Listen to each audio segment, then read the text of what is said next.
Cutting করার জন্য সবচেয়ে গুরুত্বপূর্ণ বিষয় হচ্ছে একটি সুস্থ এবং সতেজ ডাল নির্বাচন করা।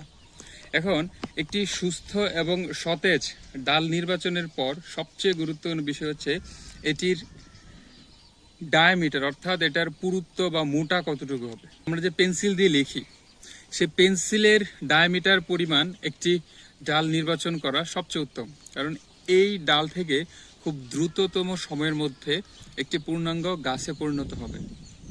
এখন এইটি হচ্ছে একটি আদর্শ ডাল যেটা থেকে আমরা কাটিং করতে পারো। আবার এইটিও দেখতে পাচ্ছেন আরেকটি ডাল, কিন্তু এটি একটি ইমেচিউর বা অপ্রাপ্তবয়স্ক একটি ডাল। এই কচি ডাল থেকে কখনো কাটিং সফল হবে না, অর্থাৎ এইটি যদি আপনি লাগান তাহলে হচ্ছে এই ডাল পচে যাবে এবং এই ডাল থেকে শিকড় এবং পাতা বের হবে না। অতএব এরকম সরু ডাল এবং কচি ডাল নির্বাচন করা থেকে আমরা বিরত থাকব। সাধারণত কচি ডাল বা অপ্রাপ্তবয়স্ক ডাল হচ্ছে এরকম একদম গাঢ় সবুজ রঙের থাকবে, আর একটি প্রাপ্তবয়স্ক ডাল হবে সবুজের পাশাপাশি হালকা কালচে সবুজ বা হালকা খয়েরি সবুজ রঙের থাকবে। আচ্ছা, এরপর সাধারণত এরকম এতটুকু পরিমাণ একটি ডাল কেটে নেবেন। এখন উপরের যে অংশটুকু কাটবেন সেটি হচ্ছে সোজাসুজি এভাবে কাটবেন,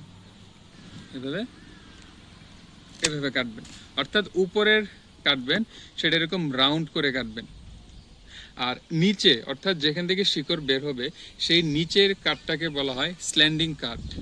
এই স্ল্যান্ডিং কাটে এই যে দেখতে পাচ্ছেন এইখানে একটা স্পটের মতো, এটাকে বলা হয় নোট, অর্থাৎ এই নোট থেকেই শিকড় বের হবে। এই নোটের একটু নিচে 45 ডিগ্রি অ্যাঙ্গেল করে দেখতে পাচ্ছেন আমার সিকেসারটা কিন্তু এরকম সোজা না, হালকা একটু অ্যাঙ্গেল করা, অর্থাৎ 45 ডিগ্রি অ্যাঙ্গেলে কাটতে হবে। এরকম স্ল্যান্ডিং কাট দিতে হবে। এই স্ল্যান্ডিং কাট অর্থাৎ 45 ডিগ্রি অ্যাঙ্গেলে কাটার উদ্দেশ্য হচ্ছে এখান থেকে যে শিকড় বের হবে, শিকড় বের হওয়ার জন্য এখানে যেন বেশি পরিমাণ জায়গা পাওয়া যায় শিকড় বের হওয়ার জন্য।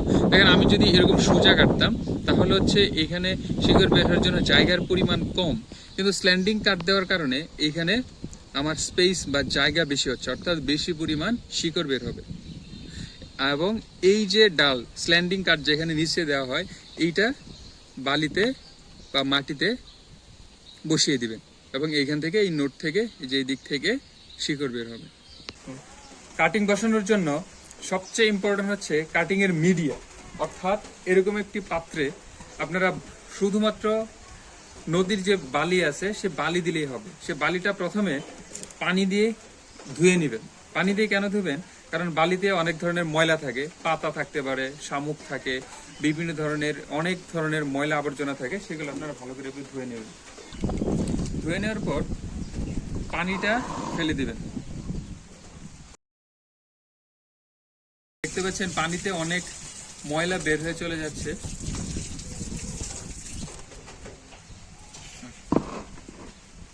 তারপরও যদি কোনো যেরকম ময়লা থাকে, এরকম কাঁচা পাতা যদি থাকে, এই পাতা মাটিতে পচে এক ধরনের টক্সিসিটি ক্রিয়েট করে, যার ফলে গাছের শিকড় পচে যায় এবং গাছ মারা যায়। এই জন্য এইসব পাতা ফেলে দিতে হবে। সতেজ পাতা যেগুলো আছে পাতা, তারপর হচ্ছে এরকম অন্যান্য পচনশীল বীজ অন্যান্য কিছু থাকলে এরকম ফেলে দিবেন।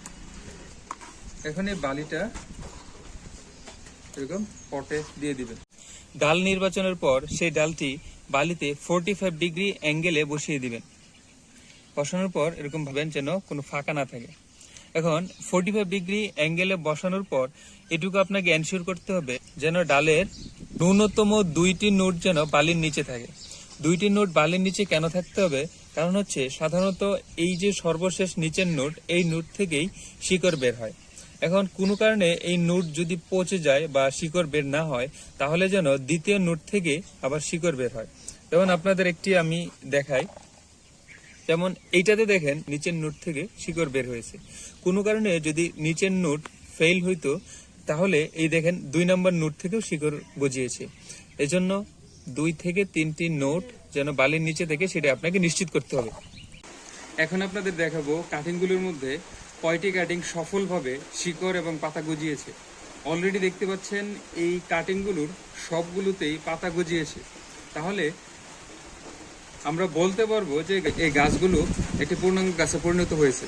কিন্তু যদি এগুলোতে শিকড় না হয় তাহলে এই গাছগুলো কিন্তু বাঁচবে না। তাই এখন আমরা দেখব শিকড় কতগুলোতে শিকড় হয়েছে সেটা আপনাদের দেখাবো। এরকম এক গামলা পানির মধ্যে এই বালি সহ কাটিং গুলো রাখলাম। দেখতে পাচ্ছেন এটি হচ্ছে রঙ্গন গাছের কাটিং। এটিতে আলহামদুলিল্লাহ শিকড় গজিয়েছে। এটা হচ্ছে জবা, দেখেন এখনো শিকড় গজায়নি, এটা আর একটু টাইম নিবে। সো এটা আবার কাটিং এ বসিয়ে দিব, এটাও গজায়নি। তার মানে জবা গাছগুলোতে কাটিং সেট হইতে একটু টাইম নেয়। এটা হচ্ছে বেলি ফুলের চারা। আলহামদুলিল্লাহ দেখেন খুব ভালো শিকড় গজিয়েছে। এটা হচ্ছে গন্ধরাজ, এটার পাতা সতেজ, পাতা গজিয়েছে কিন্তু এখন শিকড় গজায়নি, তার মানে এটা আরেকটু টাইম লাগবে। এটা হচ্ছে হাসনায়না ফুলের চারা, পাতা খুব ভালো গজিয়েছে। এখন আপনাদের প্রশ্ন হতে পারে যে এত সুন্দর সতেজ পাতা গজিয়েছে কিন্তু শিকড় কেন হয়নি? এটার মেন কারণ হচ্ছে প্রথমে এই ডালে কাটিং এর মধ্যে যে স্টোর ফুড ছিল, অর্থাৎ সঞ্চিত যে খাদ্য ছিল, সেই খাদ্যের কারণে এই ডাল, এই কুশি থেকে, অর্থাৎ এখানে বাট থাকে, সেই বাট থেকে পাতাগুলো গজায়, কিন্তু শিকড় গজাতে একটু টাইম লাগে। সো এটা আমরা আবার কাটিং এ বসিয়ে দিব, মাটিতে এবং বালিতে বসিয়ে দিব যেন শিকড় গজায়। এটা হচ্ছে গন্ধরাজ ফুলের চারা, শিকড় মাত্র হালকা গজানো শুরু হয়েছে। এই যে দেখা যাচ্ছে একটি রঙ্গন এবং একটি বেলি ফুলের চারা, আলহামদুলিল্লাহ এই শিকড় এবং পাতা ভালোভাবে গজিয়েছে, অর্থাৎ এই দুইটা পূর্ণাঙ্গ গাছে পরিণত হবে। আর যেগুলোতে শিকড় গজায়নি সেগুলো আবার বালি এবং মাটিতে আবার বসিয়ে দিব, এবং এইগুলো থেকেও সপ্তাহখানেক পরে এখান থেকে শিকড় গজিয়ে যাবে ইনশাল্লাহ। কাটিংগুলোতে শিকড় হয়নি, সে কাটিংগুলো আবার নদীর বালিতে এভাবে বসিয়ে দিবেন এবং এইগুলো থেকে 7 দিন পর আবার নতুন শিকড় বের হবে।